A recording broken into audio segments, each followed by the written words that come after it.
Welcome back to Worthy and Abundant the podcast. I'm so grateful you're here. It means the world to me that you're here listening.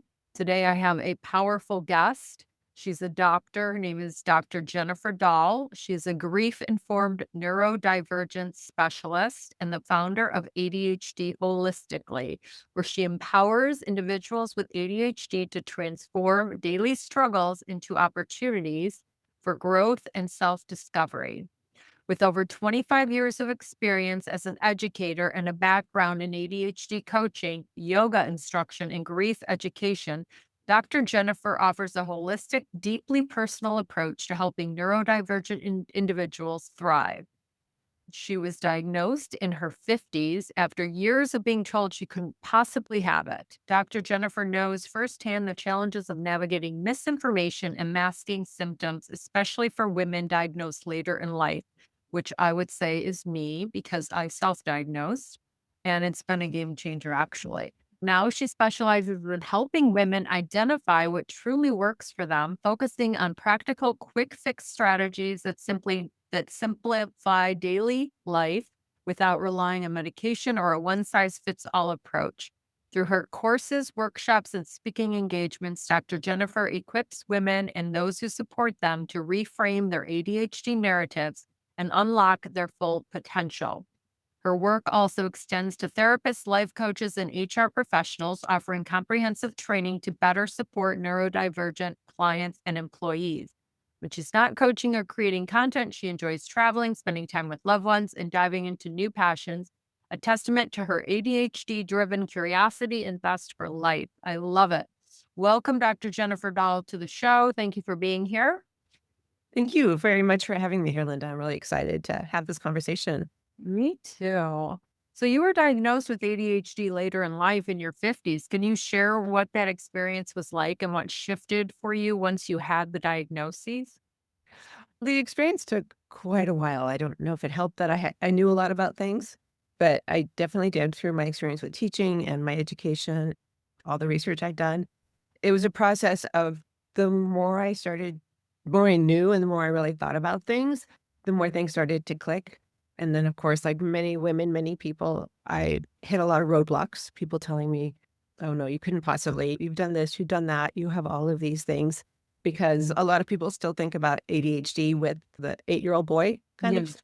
And so they don't see the other things. But I think that one of the things that helped was I ended up having just so much information and such a strong belief that this is what was going on that when I brought it up again to a doctor, I was able to stand up for myself and really advocate, Yeah, you have say, this is what's going on. I think that knowing, really getting some sort of validation helped. I continue to learn things. I think we all always do. And so it's just given me a little bit of peace and knowing that this is what is going on. This is the situation. But I continue to learn and look back and realize things that were going on before. Mhm. Wish someone had seen, or wish I had known about. Yeah. I think a lot of people say that. Right. Now, do you think that you had it as a child too? So about that. Definitely. I think it's something that you have. And I think that many of us, especially in a certain age group, we masked, we hid it, we covered up. Sometimes also I think it's seen as other kinds of issues. So you're lazy or you're being difficult. Yeah. With girls, they're not seeing it as that it might be ADHD. It's something else because also when I was young, we were young, there was so little known about it. Yeah. One of the things that I know and when I talk to people is I think you start to see things that were always there that were labeled in a different way. Yeah. Look at it under maybe this is a trait of ADHD. It's more clear. It makes more sense. It takes it off of you being a maker or whatever, and it more like is you. Like, Go give ahead. an example, like being oversensitive. Oh, definitely. That is a big one. Yes. And so just realizing what's going on behind that, because that's one of those things that you could end up at a general practitioner or a psychologist, a psychiatrist, and then they're labeling it perhaps as depression, like that. And then you find yourself down the antidepressant Yes. route. which may or may not help, may or may not be what you actually need. But yes, being overly sensitive Yeah. is Just wanna not following through. I want to pause here and just state that you have to be your own advocate. Please listen to Yeah. yourself and be your own advocate, like Dr. Jen, like I was when I was misdiagnosed by 3 or 4 doctors back in 11 and 12 with my health condition. And yeah, because if you just do what they say and take the pills, it usually doesn't end well. So I just say that because so you advocated for yourself. And so before your diagnosis, you were told it couldn't possibly have been ADHD. Why do you think so many women are going undiagnosed or misdiagnosed until later in life? One of the things is so much of the research has been done on boys and men. And that's what the general population and even a lot of doctors know, doctors, teachers, professionals. If they have any training in it, it's very limited and it's outdated for the most part, unless they've Oh, really found an interest in it and gone looking for it. And so I think we just believe those things. We yeah. believe that's what's going on. And a lot of us aren't trained to stand up for ourselves really well. And especially somebody who has this role, this title. So yeah, Exactly. How did your journey influence the way you now support women with ADHD and people? I think I have a lot of compassion. I know that as I went through things, every time I heard or talked to somebody who could share information, who had gone through it or was going through it, I felt a real bond with that person. I felt heard. I felt more believed, and I felt more stronger and better able to manage and come to solutions and just try different things. So I think that versus some experts who don't have ADHD, who didn't go through these things, I've been there. I'm still there, and I'm still learning just like you are. Yeah. Yeah. For me, just because this is a conversation, I felt so like I finally fit in. Like I finally found my people, like, which happened to me a different time when I found some coaches in 2011 and 12, but, or no, I'm 2017, but like I suspected I had it. And I know I remember telling my son, and he just started it, and I had no idea all the details, but I just knew I had a hard time staying, like, focused and things, and so, anyway, when I found Tracy Atsuka's book in the bookstore, it was like, "Oh my god, this is it," and then I started listening to her podcast, and I was like, "Okay, this is finally, like, the truth," and then I did just take a test online, and it was 100%. It made sense. It's like, "Why am I so impulsive?" What's funny is your whole life, you're like, "Oh, I'm just sensitive. Oh, I'm an Aries. Oh, it's these things." But then when you find out the puzzle pieces all fall into place with the ADHD, because I didn't know all those things about ADHD. And so it's just interesting. It's just super interesting. And that we're both in our fifth, or I'm in my 50s now, finding this out about myself. I don't know how old you are at this time, but so what are some, let me just see here. I know you had some, so I guess what I was asking is what got you into coaching you're coaching individuals with ADHD? Was it you just give us your I was in education for a long time, and I started to think that I wanted to work outside of that. I wanted to be able to work with people in a different way. After the pandemic hit, a lot of things changed. It became easier to meet with people online in situations like Zoom and meet people around at different places. And it just became more and more as I learned more and I saw how much it benefited me learning from other women. I realized that was the role that I wanted to play, to be that for somebody else, to be the person who, like you said, makes you feel understood, makes you feel seen, makes you feel like you have a group. And I just knew this was what I needed to be doing because I have the experience and it's easier to listen and work with somebody who knows what you're going through. Yeah, I agree. It just feels so empowering, actually. Yes. That's amazing. Yeah.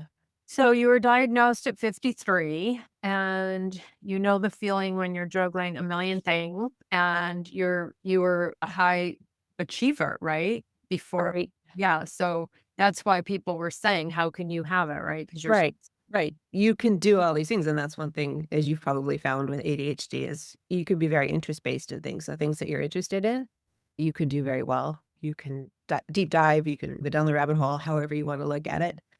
And then on the other hand, things that you aren't interested in are really difficult to do, to follow through on. And that's something that I think parents, teachers, partners get frustrated with if they don't understand. And how can you be so strong and good in this area and not seem to care in these other areas? You can take that on. What's wrong with me? Why am I being like this? Am I really that difficult? When it's your way of thinking, your way of processing. It's Uh, not on purpose.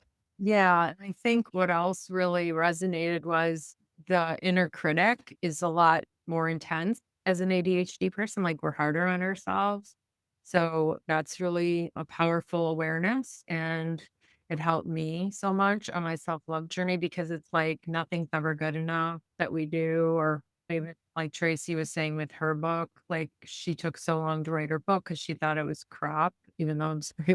So, it just feels good to find others with the same thing, and yeah, so were you ever medicated for it, or did you? For that, no, I went down a an unfortunate road of being medicated for depression, which was not helpful, and in my experience, it was only my experience, but getting off of the medication was very difficult, the things that it does to you. That was one of the reasons that I really started pushing with the doctors, is just feeling like I wasn't getting the right thing, that this wasn't the problem, that we hadn't looked at everything.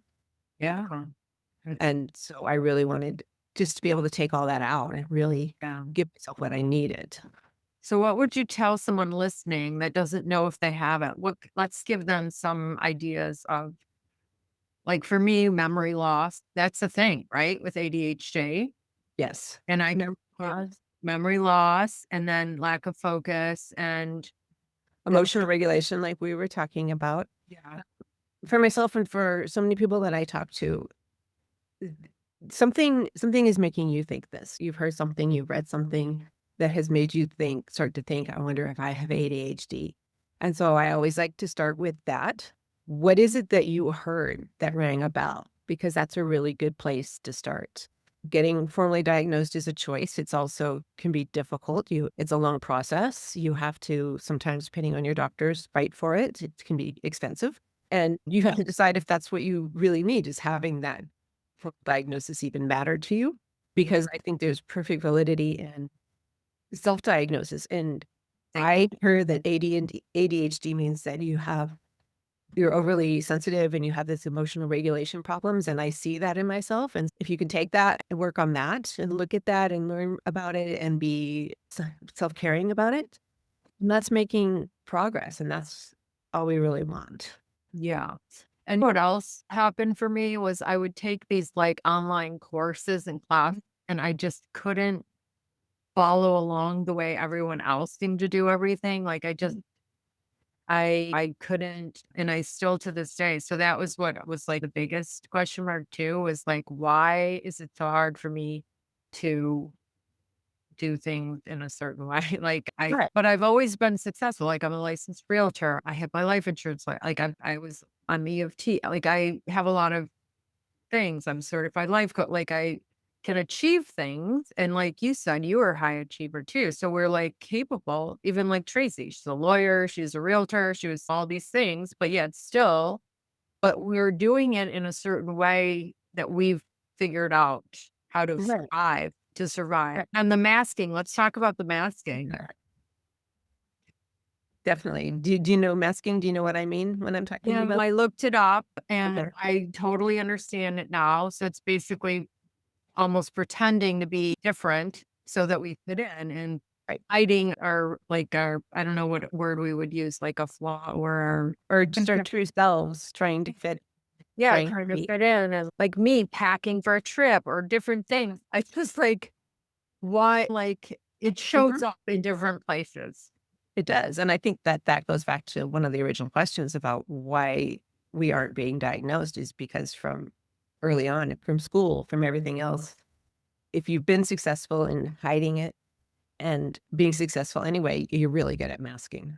And so you present to others, you present to yourself. And so if you come up to somebody who knows you and say, look, I think I have ADHD because I have a really hard time following these directions and doing this way. unless they really know you and have been really open with what's going on, they don't see that. They see, but you did it. What are you talking about? And so that masking, that presenting is one of the reasons I think we're not being diagnosed. It's also one of the reasons why we might not admit it to ourselves or really know. And you may find this, it's really tiring. Masking takes a lot Yeah, of it's exhausting. And I thought I was exhausting. just a people pleaser because I've been on this healing journey for several years. But when I changed my life 3 years ago and moved to Florida, decided I'm going to be a coach. And because I was in real estate, which is a challenging career unless you're meant for it, whatever. And but like all these pieces to the puzzle, like I had to heal all this past trauma, all this stuff. And then when the book by Jamie Kern Lima came out, I was like, "Oh, there's my missing piece." And then when I found this ADHD, this was a really powerful self-diagnose like, awareness because I felt finally not alone, finally fitting into a group that makes sense. Like, we're creative, we're driven, like, all these things. Yeah. And it's still a process. Getting either the formal diagnosis or the internal diagnosis is just the start, because then you're figuring out how to make things work. You're figuring out what to tell people so that they can help you, so they can understand you, and you can work better together. It's the beginning in a way. It's a restart. And it's easy sometimes, at least for me, to think, oh, well, gosh, what if 20 years ago or when I was in elementary school or whatever, somebody had figured this out, how would my life be different? But you can't do that. We're figuring it out. We're here. Yeah, I wouldn't have wanted to be medicated. Like, I've had depression and anxiety in my life, and I used to have really difficult premenopause or not premen before you get your period. Yeah. Yeah, I used to get that really strong. But even recently, in the last couple of years, I remember the doctor, which I don't really go to the doctor right now, but I remember the doctor saying, "I think you have anxiety. I think you have anxiety." And he wanted to give me medication. And I took the prescriptions. I never filled them. And I knew that the side effects were, I just didn't want any part of it. But I thought I was curious. But people with ADHD, we have anxiety, we have depression, right? You can have anxiety and depression, and you can also have symptoms of anxiety and depression from the ADHD, from passing, from masking, from trying to figure it out. And Right. it's hard to weed all that out. And when you're maybe seeing a doctor who doesn't really know that much about ADHD, especially in women, that's when the more you know about yourself and the more you can learn, the better off you'll be, I think. I love that. Yeah, we have to be our own advocates and learn about yourself. And so, how do you spot sign without losing your mind? Feeling overwhelmed, constantly misplacing your keys, starting projects you never finish. Oh my God, that's me. Starting this and then this. And like, I get an idea. My friend who's an Enneagram coach or she would say, Linda, oh, you're a D, you have all these ideas, but you don't follow, you don't. And it's like that again, that's part of it, right? It is part of it. And maybe for some people, taking one of those online quizzes or something, and not that you're going to fix all of it immediately, because you're not, but there can be a certain satisfaction in just, this is why I'm not broken. I'm not bad. I'm not crazy. I'm not whatever. Yeah. Why I do all these things. And ADHD thinks they can do it all at once. It's easy to say, okay, and tomorrow I'm going to wake up and it's all going to be better. But no, but pick one, what's easiest or what's most impactful or what sounds the most interesting, and just start one little step. I do this and this because I have ADHD, or I seem to have ADHD. So what's going to be easiest or make me happiest or the most success to start with, and just Yeah. little tiny subtle things. One thing, like, 2 things I know are gigantic for health, for our overall health, and with just ADHD, it's even more, is exercising, sleeping. Getting proper sleep affects your mental health, period, and helps you function in a much higher capacity. And in exercise is like taking a drug, like an antidepressant. We know. But tell us some of the life hacks that work for you and different things that you use to regulate your nervous system and regulate yourself. And tell us how we can feel better and Right. So, like you said, with the sleeping and the exercise, but also then eating, ADHD can make it hard to eat. You can sometimes stand in front of a full refrigerator and not have any idea what to eat or what you want to eat. Sometimes act of making something is too hard. So if that's how it works for you, having things you can just grab like yogurt or some fruit or some cheese, and you know what? That's okay. Bring to eat. Sometimes when I'm really into something or I get busy, I forget. And so how I've structured my day is remembering to this was something that when I taught, I didn't realize how it was one of those structures in my life that really helped. Because when I quit teaching and I didn't have bells, calendars, and it's lunchtime, so you eat now, it got hard to remember to do those things. And then next thing you know, you are starving and you're hangry and Yeah, and you grab anything that's not you healthy or grab the chocolate covered M&Ms or whatever is right there. So in addition to that, I think really trying to make sure that you're eating and drinking somehow. If it's setting a timer and I'm going to get up and I'm going to walk over and I'm just going to drink a glass of water, because those are little things that will yeah. help. Yeah, I drink water all day. It's different. Yeah. And also just getting better at checking what I call my energy thermometer. Like, where am I?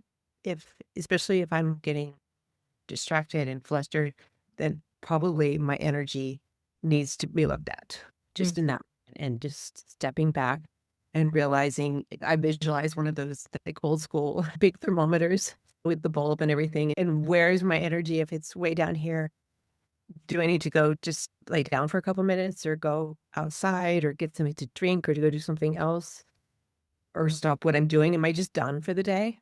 That's one thing that I think has been hard to deal with, is realize when you're done for the day. Yeah. You're working for another 2 hours, but you're not getting anything done, and giving yourself that. Yeah, and I think that, like, for me, because of how I grew up, I have affirmations, like, written out and posted, and I practice self-love, acts of self-love, and I feel like this component, so like you said, the energy, like noticing what you're noticing and becoming aware of, how am I feeling? What do I need right now? And I mean, we can all do this, ADHD or not ADHD, because we live in a world of constant doing and then all this technology stuff. So I'm Jewish, and like I started going to Shabbat services, and it's such a beautiful thing to, like, disconnect for 24 hours like the Orthodox Jews do. Just saying, it's something we need, a break from Yeah. all the technology and stuff. So I feel for children today because we didn't have that growing up. We didn't have phones. I saw kids riding their bike and they're holding a phone. I'm like, "Oh my god," or they're at the bus stop and they're standing there with their phones. Do you think that affects their it affects the energy? I know it's a drain. I think it does. I think it affects the energy and your interaction with the outside world and all of that. I know when I'm on my phone a lot, how I feel. Same. I I Drain. took a social media sabbatical in August, and I'm having a really hard time going back. Especially, I find it helpful with everything that's going on right now, like, just not being bombarded with information about that, and then the comparison part of it, and, oh, somebody Somehow. better or somebody comparison. Yeah, that's the thief of joy, right? No, I do. I agree with you. I'll sometimes unfollow someone but what I want to touch on is, but you have a business. So that's the thing. Like, part of me, I was always like, why? Like, I have noticed, like, if I didn't have to have businesses, I would not be on there, I don't think. Or I'd be very private. Like, I feel like I have to be on there because of my business. I have somebody helping me. That was one of the things I realized. It's hard to ask for help. It's hard to farm things out. But with the ADHD, I realized that I would say, okay, I'm going to do this whole series on Instagram about this. It's big, huge, great, wonderful idea. And after about 2 or 3 days, I wouldn't be doing it anymore. And so this was not good. And I finally realized that there's things I do well, and there's things that I don't have follow through on. And so it has been very worth it to me to work with somebody who does the putting it on there. I give her the ideas, we talk, she makes it pretty, and she puts it on there. She's using my ideas, we talk about it, but I'm not going through the rabbit hole and taking the time of, oh, what color should I make this? And all those extra little details she can do like that. Whereas me, it takes me longer because I get distracted. Yeah. and I get frustrated and then I give up. And so this allows me more time to come up with the base information and come up with other things. And I've really been trying to go out in the community more. It's much low key. I'm not going to take over the world, but how can I go out and meet people in real times at bookstores, in events? It's hard for an introvert. It's hard, but it's also reaffirming to actually talk to people in Yeah. person. I notice I connect when I meet people in person, like Mhm. they want to meet again, they want to connect, they want to find me on social media. So it's a powerful being in person is definitely powerful, but some of the networking groups here, they get too crowded. I just can't. And I didn't know why I had such an issue with it, but now it's part of this really. It is too. And pick what you can do, pick Yeah. what you want to do. It's one of the reasons I like listening to podcasts. So I like talking to people on podcasts because it's not we're one on one, but you can then hear and then you hear real people with their real voices or real conversations happening. And so I see it as like a middle ground. Yeah. So tell us some subtle, sneaky signs of ADHD women over 40. We've talked about some of them. I'm going to say that there are probably also things that if you sit back and think it's something that you've always had or you've either noticed or somebody else has noticed about you, it may have to do with your emotions. You get really overly hurt and upset about something that a few other people think is no big deal, right? You're overly sensitive, which then you criticize yourself, and that's not helpful. It can have to do with just this really abstract concept of time. It's not just being late, or in my case, being early because I can't plan that way. I finally figured out what that was. It's not understanding how time works, really. It's a 3-day weekend when I was working, and my list for the 3-day weekend would be this long because I believed I had this extra day and I could just do all these things, which is not true. You talk about packing. So things that you do when you're successful, you're probably not doing it the way other people do it, or neurotypical people. You may find that if you talk to your friends or talk to other people with ADHD, they do it that way. But talking about like you're taking an online course and you can't do it the way they want you to do it because it's set up for a different mind, a different way of doing things. And look at what are you most hard on yourself about? Because I would bet that there's at least a decent chance it has something to do with ADHD if that's what's going on and you were just criticized about it and understand and you were hard on yourself about it. Just things like that. Yeah, I love that. Yeah, it's true. It's very true. I just so many puzzle pieces, like I say, fell in place when I learned more about ADHD.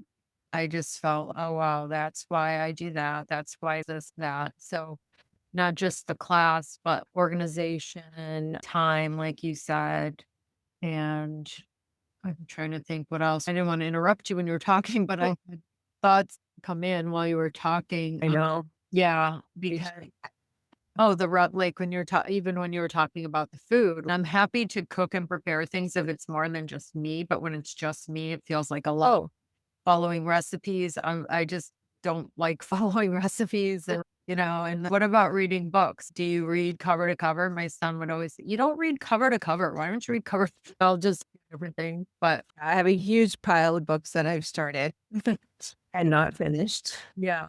And then no, there was one other thing. I was listening to a this is before I figured out or I had suspected, but I didn't know for sure. I was listening to this podcast and the girl goes, I go in one room and I start doing something. And then I go in another room and I start doing something. And then I go in this room and start doing laundry. And I'm like, Mhm. that's me. That's me.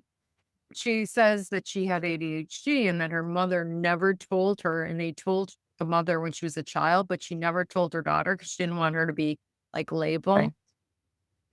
So it's very interesting. Yeah, and I'm sure that whatever her mom was told, it was a while ago, and she heard it a certain way, and I can see that because I would have kids that didn't know what was going on. Yeah, all those things. I'm laughing because there's so many things that when somebody says, "Oh, I do this and I have ADHD," and I go, "Yeah, I do that too." Yeah, And like the yeah, put word, down a like, project saying, "I'm gonna do this," and then really being able to break down all the steps and organizing them and then doing them, it takes a lot of energy and it can be hard to follow. That's another reason it can be hard to follow through. Yeah, and then writing my book, like, j that's a whole thing too, but I think the inner critic, though, like, realizing that we're harder on ourselves is really a big piece because I didn't realize how hard I was on myself and what a people pleaser I was till later and looking back, and it is very exhausting pretending and fake masking, like, even like, having a lot of the my value being taught my value had to do with what I look like for years, that's very exhausting to always have to prepare. Like, today I had a blind date for coffee, and I was in the gym doing a little bit, and I didn't even I didn't even shower, I was like I got ready and stuff, but, like, where a year ago, I would have had to schedule all this time to get ready and take a shower, like all this stuff to meet somebody for coffee that I may or may not even like. I learned to love myself more and feel better about me. And I always say 3 years ago when I moved here, I was 15 pounds lighter. I had way more money in the bank and I felt I was driving Lyft and walking dogs and I thought I had to lose weight, even though I was freaking thinner than I am. I had these negative feeling. And then now I'm more confident and more self-assured and I have higher self-worth and self-esteem because it's a practice. Self-love is a practice. It's not, oh, all of a sudden you love it. Like for me, it's a practice like meditation or yoga. So tell us some of the things that you do for you that or that you think would be valuable to share with the audience that might have ADHD. I think learning as much as you can, whatever your favorite or best way of learning is it reading books or articles or listening to podcasts or joining a group of people with ADHD and being kind to yourself and learning that these traits of yours are because of ADHD and that you can change how you feel about it and how you work with it. Not no one is perfect. You can look at other people and assume they have it all together and they have it all perfect and you have all these things that are wrong with you, but that's not true. You have strengths, work on those. Like I said, Celebrate them. learn what you can let go of, or you can hire out, or you can ask somebody else to do. Because we also, I think, get into this. You're supposed to do it all, and you're supposed to do it all perfectly. And that's, as everyone knows, that's exhausting anyway. Yeah. Do you have children? I have a daughter who is now in law school. Oh my. Yeah. So she's doing that. But I know a lot of people find out or get suspicious when their kids are referred for to be tested or when that's brought up with their kids, because that can happen too. So that's always interesting. Does your daughter have it or you don't? No, she's never been tested, and she may, but I don't know, and I haven't pushed it. If she's doing it, holy boy, Yeah, let's get her if she's an adult. yeah. She's Yeah. doing well. She's an adult. She's off doing her own thing. Let's talk about the myth that ADHD and high achievement cannot coexist. I think that's based on just a misunderstanding of what ADHD is. That the like so many things, what are the people who are most out there, most the loudest, the most doing things. And so we don't see the women or the people who have ADHD who are doing a lot because like we talked about with the masking and with fitting in and with doing all of that. That's partly why is you present this front that you're doing these things. And also you can be very intelligent and have ADHD. ADHD does not mean you have low intelligence or anything like that. I think Exactly. one of those myths that is perpetuated and you believe. Yeah, like when Tracy said that her son, she had some school some therapist, somebody told her to lower her expectations for her son because he had ADHD or something. And she was like, who says that to anyone ever? And she got now he's like super successful. I forgot what he's doing in his life, but it's just she went on a mission to educate herself and then I think she found out she also had it or whatever. But it's just interesting because I think we don't understand what ADHD is, and that's why we don't know that we have it or don't have it. Like, I just knew I wasn't able to be present and that there were just different suspicions. I'm very intuitive, so self-aware. But the more I started to learn, like I said, when I found her book, I was like, oh my gosh, confirmed. I'm like, I belong and I have a thing. And being in Zoom meetings and I'm always wanting to talk, always wanting to interrupt, always wanting that impulsiveness. I thought that was my Aries. I'm an Aries, I'm impulsive. But no, it's part of the thing. Because your mind is really busy and you have these ideas, and if you can't say them, then you forget them. Mhm. They're gone and it's gonna be gone, so I just wanna say it. Yeah. I don't be rude and interrupt, but Yeah. Is there any like diet? Do you stay away from gluten or do you stay away from caffeine or do you like caffeine or is it I like mushroom? Like I like the mushroom coffee and I like the mushroom drink. I think mushrooms are good for us for the I just try to eat a healthy diet. I'm vegetarian. I oh, definitely use caffeine, and I find that it equalizes me and helps me focus a little bit better, which okay. is something that some people say. I am not gluten free. Why vegetarian? Animal advocate or because you get a reaction to the I'm a vegetarian, partly animal advocate, partly it's a sensory thing because people with ADHD kind of have like sensory issues. And it just got to the point where I didn't like eating meat. I didn't like a sensory thing. One of those tell me things. what you mean. Did it affect you like energetically? Like it made you depressed or anything? No, just the actual act of eating it. Oh, like knowing a dead animal was killed or Yeah, yeah. okay. Okay. And then so you're not gluten free, you do caffeine. You personally are vegetarian, but it's not related to the ADHD. Okay. I try to eat Healthy. healthy. That's hard, and like you talked about, I'm living alone now, and it's hard to just get myself to cook something. So, what are they called? Girl dinners or something? Like some hummus and some carrots and some fruit and some crackers and Right. dinner. That's fine getting off of that. But first, I think I also, after all those years of cooking for a family, I reached this limit, like I'm done. But trying to look at it more like getting in healthy nutrients and not some people might think a meal is. I think also it's about whatever works for you, and there's no judgment and enough with the judgment of others, judgment of self. I love allowing myself to have what you just described, and that's your dinner. As long as you sleep well and you feel good, who cares? It's not a big, that sounds good to me. And then what else I was going to ask you about so do you use EFT or do you meditate or tell us a little bit of some of your regulation things? Or do you I meditate and I've done yoga. Almost a year ago, I had an accident. I got hit by a guy on a bike, and I had a fractured skull and stuff. And so I have not been able to do a lot of yoga or running because of dealing with all that. And I have felt that. were you in a car when it happened? I was walking on a sidewalk, and this guy on a bike was on the sidewalk, and he mowed me over and stayed up in the trauma ward. I'm laughing, but it's not really funny. But so I noticed because balance and things like that, I haven't been able to do a whole lot of yoga. And I noticed that in the last year, not having that, that's been a struggle that I'm trying to get back. I'm getting better. And so I'm trying to get back into doing more of those things, but meditation, breath work, being outside, journaling, and walking. I can walk pretty well, but I'm trying to get back into running because for me, I know people who hate running, but it was always really meditative and relaxing.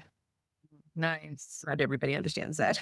Yeah, I was listening to Tracy's, I don't listen to all of her episodes, she has so many, but I was listening to one about this woman who she was a swimmer, when she Mhm. stopped swimming. I forgot the reason she stopped swimming.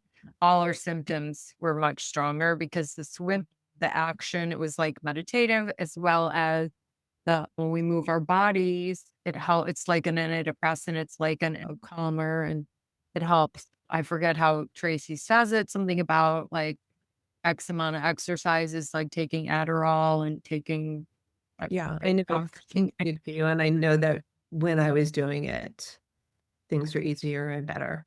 yeah. Do you use emotional freedom technique? Have you ever I don't. I've tried it once or twice, and I didn't stick with it. Yeah, I like it. And is there anything else you want to share? And then we can find out where everybody can find you. And is there I any? would just say whether you've been diagnosed or not, there's some reason you're thinking about this and start there. Really look into that and ask yourself questions and take the time to think about that and whether it's ADHD or not. Is this something that's impacting your life? And is there some little thing you can do to change that, to improve that, to not be so hard on yourself about that? Because I think we do a lot of that. Yeah, I agree.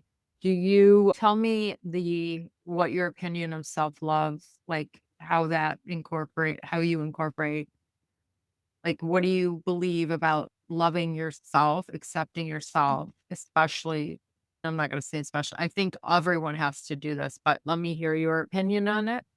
Well, I think it's so key. I think it's for some of us, it's something that we have to learn how to do, especially with ADHD or with other things. That wasn't a part of it.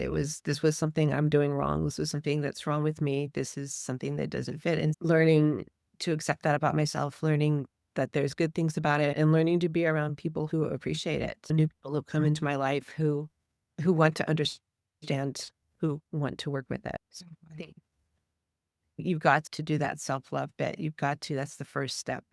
Yeah, thank you. Yeah, I had told you before I hit record that I was gonna niche down to self-love and worthiness. We teach what we need, right? You're teaching ADHD.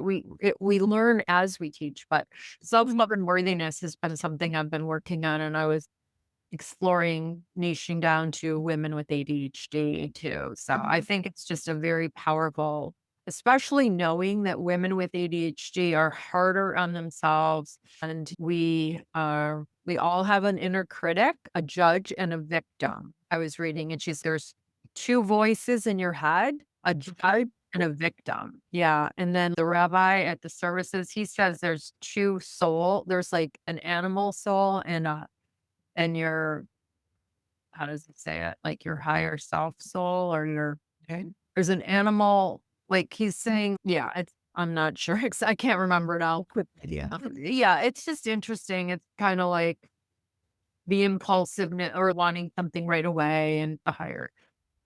But no, this was a great conversation. I'm glad to be raising the awareness around this. And then you being in your 50s and finding this out and same with Tracy being later in life and me, it's very powerful because if we don't know, we can't fix. Not that it needs to be fixed, but at least accepted and worked with. And learn to live our lives better the way they are and how we want them to be.